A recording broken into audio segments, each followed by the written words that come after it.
Hi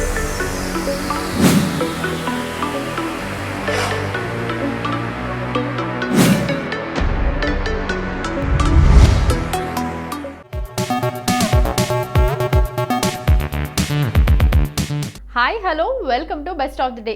మరి ఈ రోజు బెస్ట్ ఆఫ్ ది డేలో కొత్త విశేషాలతో పాటు కొన్ని ఆసక్తికరమైన నిజాలు మరియు చరిత్రలో ఈ రోజు జరిగిన ముఖ్య సంఘటనల గురించి తెలుసుకుందాం. Let's start the programme. ముందుగా ప్రపంచ దయా దినోత్సవం గురించి చెప్పుకుందాం.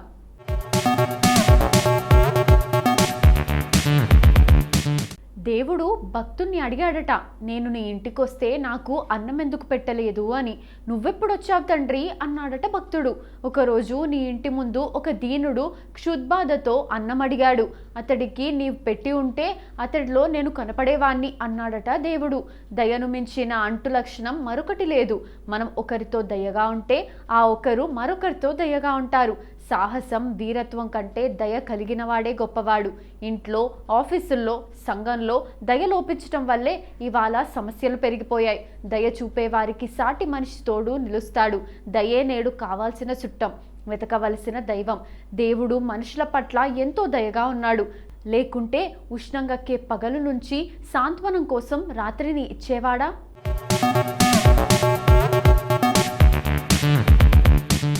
క్రూర మృగాల కీకారణ్యంలో తీయని ఫలాలను వేలాడగట్టేవాడా? నదులను గీత కొట్టి అంతే పారాలని చెప్పేవాడా? సముద్రానికి చెలియలి కట్టలు గీసేవాడా? దేవుడు మనుషులతో ఎంతో దయగా ఉన్నాడు. జబ్బు ఉన్న చోటే మందు ఇచ్చాడు. గాయపడిన చోట మానుపుకోవడాన్ని నేర్పాడు.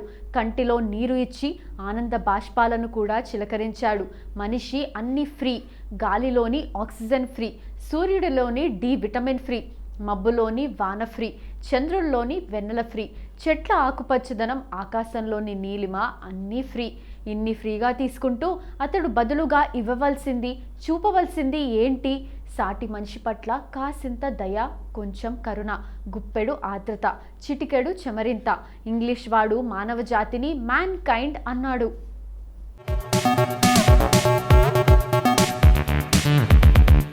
ఇక కైండ్గా ఉండటమే మానవ జాతి లక్షణం.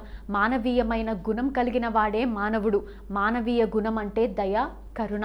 ఇంటి దగ్గర ఉండే లేగదూడకు పాలు ఇచ్చి వస్తాను, అప్పుడు నన్ను చంపి తిను అన్న గోవు మాట మీద నిలబడి తిరిగి వస్తే క్రూర మృగమైన పులికి దయ కలిగింది, ఆవును వదిలిపెట్టింది.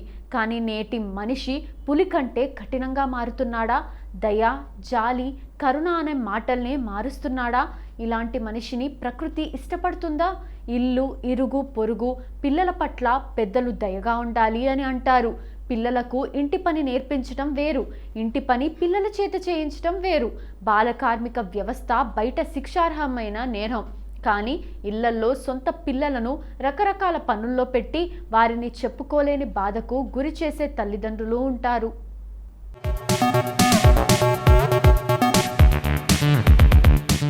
ప్రతి పనికి పిల్లల్ని కేక వేయడానికి వారు పని మనుషులు కాదు. వారిని తిట్టడం, కొట్టడం వారిని భవిష్యత్తులో నిర్దాక్షిణ్యులుగా మార్చడమే. ఇంట్లో తల్లిదండ్రులు పిల్లలతో, ఇరుగు పొరుగు వారితో దయగా ఉంటే వాచ్మెన్కు ఈ టిఫిన్ ఇచ్చిరా అని పిల్లల చేత పంపిస్తే, పాపం వాళ్ళ బండి పంక్చర్ అయిందట, మన బండి తాళం ఇచ్చిరా అని పంపిస్తే పిల్లలు దయను కూడా నేర్చుకుంటారు. అవును, మంచి గుణాలను నేర్పించాలి. ట్రాఫిక్ సిగ్నల్ దగ్గర ఎవరో చేయి చాచగానే తండ్రి నోటి నుంచి బూతులు, తల్లి మాటల్లో ఈసడింపు కనిపిస్తే పిల్లలు అలాంటి పేదవారి గురించి భవిష్యత్తులో దయగా ఉండే అవకాశం ఉండదు. ఇరుగు పొరుగు పిల్లలతో, క్లాస్లోని పిల్లలతో ఎంతో స్నేహంగా, దయగా ఉండాలని పిల్లలకు నేర్పించాలి. పెద్దలు తమ ప్రవర్తనతో చూపాలి.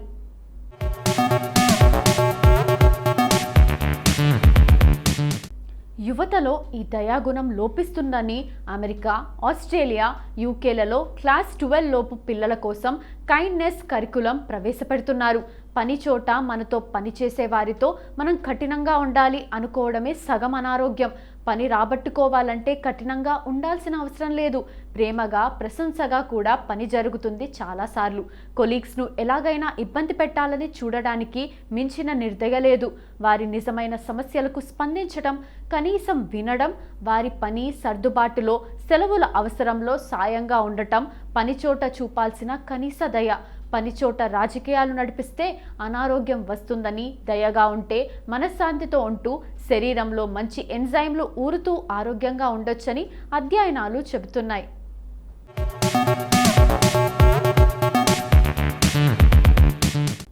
అందరూ పౌరులే. ఈ దేశంలో అందరూ సమాన పౌరులే.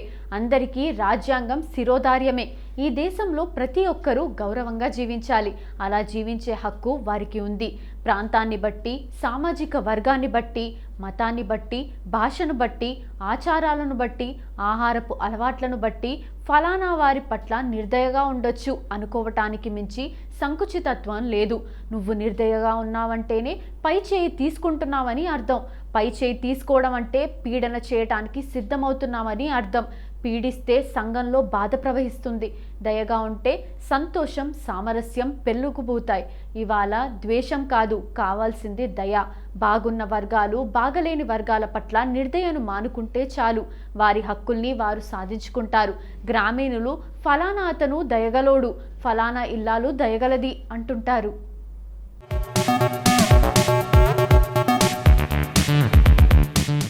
ఇప్పటి వరకు ప్రపంచ దయా దినోత్సవం గురించి మనకు తెలియని కొన్ని ఆసక్తికరమైన నిజాలు తెలుసుకున్నాం కదా.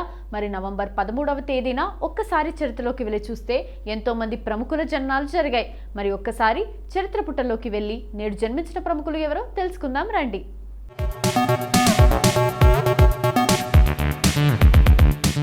జూహీ చావ్లా ప్రముఖ భారతీయ నటి, నిర్మాత, మోడల్. 1984లో మిస్ ఇండియా విజేతగా నిలిచారు. హిందీ భాషలోనే కాక పంజాబీ, మలయాళం, కన్నడ, తమిళ్, తెలుగు, బెంగాలీ భాషల్లో కూడా సినిమాలు చేశారు చావ్లా. 1980, 90వ దశకాల్లోనూ 20వ దశకం తొలినాళ్లలోనూ ఆమె బాలీవుడ్లో టాప్ హీరోయిన్గా కొనసాగింది. ఆమె నటన, కామెడీ టైమింగ్కు ప్రసిద్ధి. సుల్తానేట్ సినిమాతో తెరంగేట్రం చేసిన జూహీకు ఆమె రెండో సినిమా ఖయామత్ సే ఖయామత్ తక్తో మంచి గుర్తింపు లభించింది. ఆ సినిమా భారీ విజయం నమోదు చేసుకుంది. ఈ సినిమాకు Filmfare award for looks for new face of the year పురస్కారం అందుకున్నారు జూహీ. హర్యానాలోని అంబాలాలో నవంబర్ 13, 1967న పంజాబీ హిందూ కుటుంబంలో జన్మించారు జూహీ.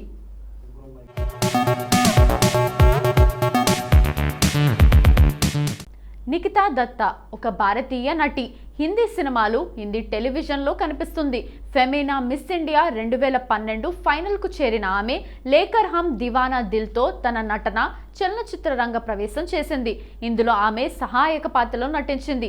ఆ తర్వాత డ్రీమ్ గర్ల్ షోతో తన టెలివిజన్ అరంగేట్రం చేసింది. ఏక్ దూజేకే వాస్తేలో సుమన్ తివారీ పాత్ర పోషించినందుకు ప్రసిద్ధి చెందింది. ఆమె 2018లో గోల్డ్తో సినిమాల్లోకి తిరిగి వచ్చింది. కబీర్ సింగ్లో సహాయక పాత్రలో కనిపించిన తర్వాత అప్పటి నుండి financial thriller the big bull, horror drama డైబక్లలో ముఖ్య పాత్రల్లో అలరించింది. 1990 నవంబర్ 13న ఢిల్లీలో నిఖితా దత్తా జన్మించింది.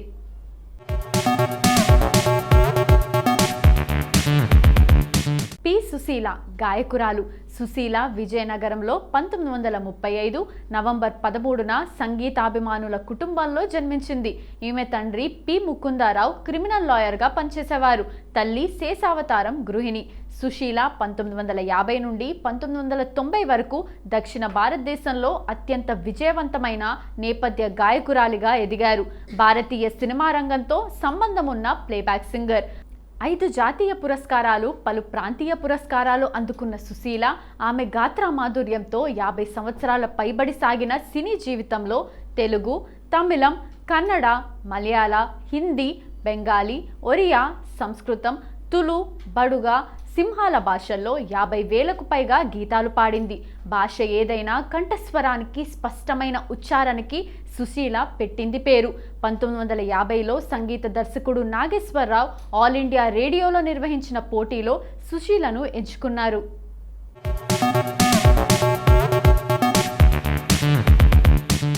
సాహిబ్జాదా ఇస్కందర్ అలీ మిర్జా ఒక పాకిస్తానీ రాజకీయ నాయకుడు, రాజనీతిజ్ఞుడు, సైనిక జనరల్. అతను 1955 నుండి 1956 వరకు పాకిస్తాన్ యొక్క 4వ గవర్నర్ జనరల్ ఆఫ్ పాకిస్తాన్ యొక్క డొమినియన్గా పనిచేశాడు.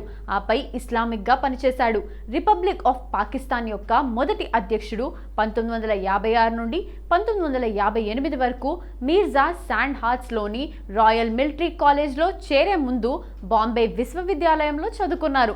బ్రిటిష్ ఇండియన్ ఆర్మీలో సైనిక సేవ తర్వాత అతను ఇండియన్ పొలిటికల్ సర్వీస్లో చేరాడు. సాహిబ్జాదా ఇస్కందర్ అలీ మిర్జా బెంగాల్లోని ముర్షిదాబాద్లో 1899 నవంబర్ 13న ఒక ఉన్నత సంపన్న కులీనుల కుటుంబంలో జన్మించారు.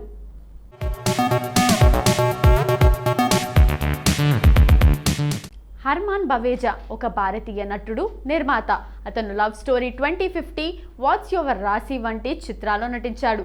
విక్టరీ, డిష్ కి ఆవున్, ఇట్స్ మై లైఫ్, రన్వే, ఏత్రాస్, నెట్ఫ్లిక్స్ డ్రామా సిరీస్ స్కూప్లో నటించారు. బవేజా ఒక చలనచిత్ర దర్శకుడు. హ్యారీ బవేజా, నిర్మాత పమ్మి బవేజాలకు నవంబర్ 13, 1980న జన్మించాడు. బవేజా హన్సల్ మెహతా యొక్క ఏ క్యా హో రహా హైకి నిర్మాతగా ఘనత పొందారు. బాలీవుడ్లో బవేజా తొలి చిత్రం science fiction romance love story 2050. అతని తల్లి బమ్మి బవేజా నిర్మించింది. అతని తండ్రి హ్యారీ బవేజా దర్శకత్వం వహించాడు. ఈ చిత్రం బాక్సాఫీస్ వద్ద పరాజయం పాలైంది. 2009లో అతను క్రికెట్ ఆధారంగా రూపొందించబడిన స్పోర్ట్స్ ఫిల్మ్ విక్టరీలో కనిపించాడు. ఈ చిత్రంలో భారతీయ, అంతర్జాతీయ క్రికెటర్లు ఇద్దరు ప్రముఖ పాత్రలు పోషించారు.